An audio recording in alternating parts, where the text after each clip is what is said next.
शहर की भीड़ से थोड़ा दूर एक पुराने लेकिन सलीकेदार घर में मिश्रा परिवार रहता था। बाहर से देखने पर वो घर बिल्कुल सामान्य लगता था। सफ़ेद दीवारें, लोहे का गेट, आंगन में तुलसी का पौधा और बरामदे में रखी 2 कुर्सियां। लेकिन उस घर के भीतर कुछ अनकहे शब्दों का बोझ था, जो धीरे धीरे दीवारों में समा चुका था। आरव मिश्रा, 28 वर्ष का युवक, उसी घर में पला बढ़ा था। बचपन से ही वो कल्पनाशील था।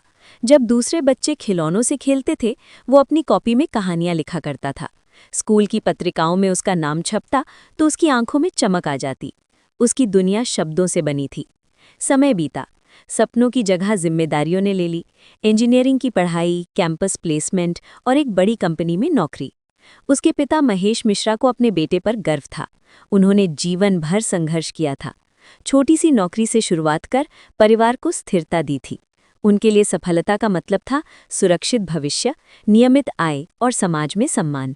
पर आरव के भीतर कुछ अधूरा रह गया था।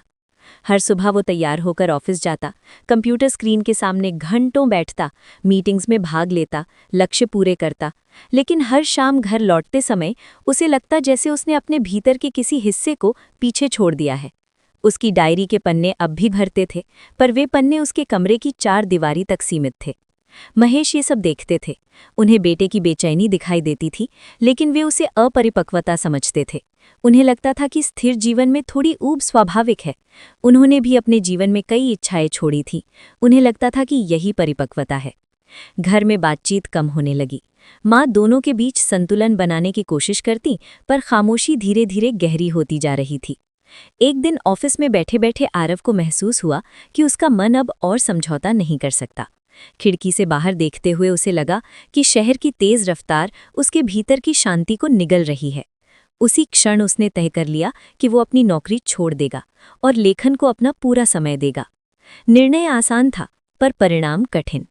घर में ये खबर बिजली की तरह गिरी। महेश के चेहरे पर चिंता की लकीरें गहरी हो गईं। उन्हें भविष्य दिखाई दे रहा था, अस्थिरता, आर्थिक परेशानी और समाज के सवाल। आरव को अपना वर्तमान दिखाई दे रहा था, घुटन, अधूरापन और खोती पहचान। दिन बीतते गए। एक ही घर में रहते हुए भी पिता और पुत्र के बीच दूरी बढ़ती गई। भोजन की मेज पर सन्नाटा रहता, नजरें मिलती पर शब्द नहीं। इसी बीच एक दिन घर की सफाई करते समय आरव स्टोर रूम में पहुंचा। वहां एक पुराना लकड़ी का बक्सा रखा था, जिस पर धूल जमी थी। उत्सुकता में उसने बक्सा खोला। अंदर पुरानी किताबें, कागज और कुछ डायरियां थी।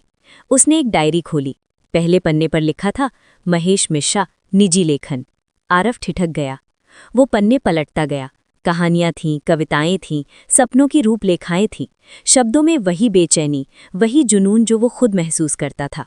हर कहानी के साथ तारीखें थीं, लगभग 30 साल पुरानी। कुछ पन्नों के बीच अस्वीकृति पत्र भी रखे थे, प्रकाशकों के जवाब जिनमें विनम्रता से मना किया गया था। कुछ पत्रों पर लाल स्याही से क्षमा करें लिखा था। एक अधूरी चिट्ठी भी थी, अपने बेटे के नाम। उसमें महेश ने स्वीकार किया था कि वे कभी लेखक बनना चाहते थे।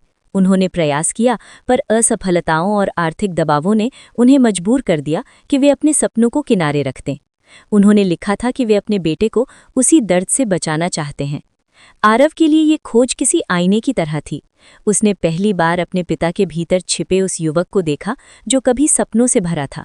उसे समझ आया कि पिता का विरोध अस्वीकार नहीं, बल्कि डर था, असफलता का डर, टूटने का डर। उस रात घर में कोई लंबी बातचीत नहीं हुई, पर वातावरण बदल गया।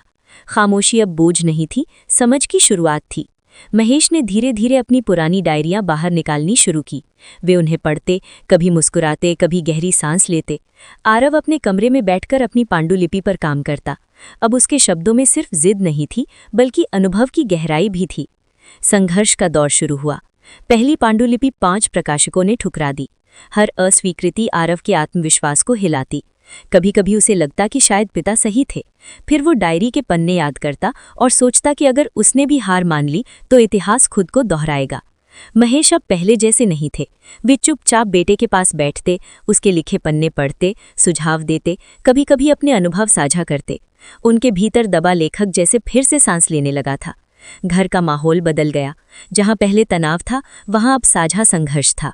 आर्थिक चुनौतियां भी आईं। बचत धीरे धीरे कम हो रही थी। रिश्तेदारों के सवाल उठने लगे। समाज की नज़रें तीखी थीं, पर इस बार परिवार साथ था। करीब 1 साल बाद एक छोटे लेकिन प्रतिष्ठित प्रकाशन से सकारात्मक जवाब आया। पांडुलिपि स्वीकार कर ली गई थी। किताब का नाम रखा गया खामोश रास्ते। ये सिर्फ एक उपन्यास नहीं था, ये 2 पीढ़ियों के बीच पुल था। लॉन्च के दिन महेश मंच के सामने बैठे थे। उनकी आंखों में वो चमक थी जो कभी वर्षों पहले थी। जब आरव ने किताब अपने पिता को समर्पित की तो ये सिर्फ औपचारिकता नहीं थी, ये उन अधूरे सपनों को श्रद्धांजलि थी जिन्होंने उसे आगे बढ़ने की हिम्मत दी। किताब धीरे धीरे पाठकों तक पहुंची। लोगों ने उसमें अपने रिश्ते देखे, अपनी खामोशियां पहचानी, सराहना मिली, समीक्षाएं आईं और कुछ महीनों बाद वो पुस्तक चर्चा में आ गई। लेकिन सबसे बड़ी सफलता ये नहीं थी।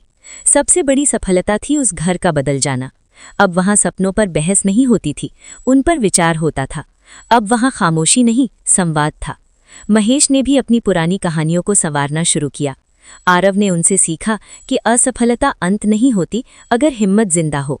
समय ने दोनों को सिखाया कि सपनों को रोकना समाधान नहीं है, उन्हें दिशा देना जरूरी है। डर स्वाभाविक है, पर उससे भागना नहीं चाहिए।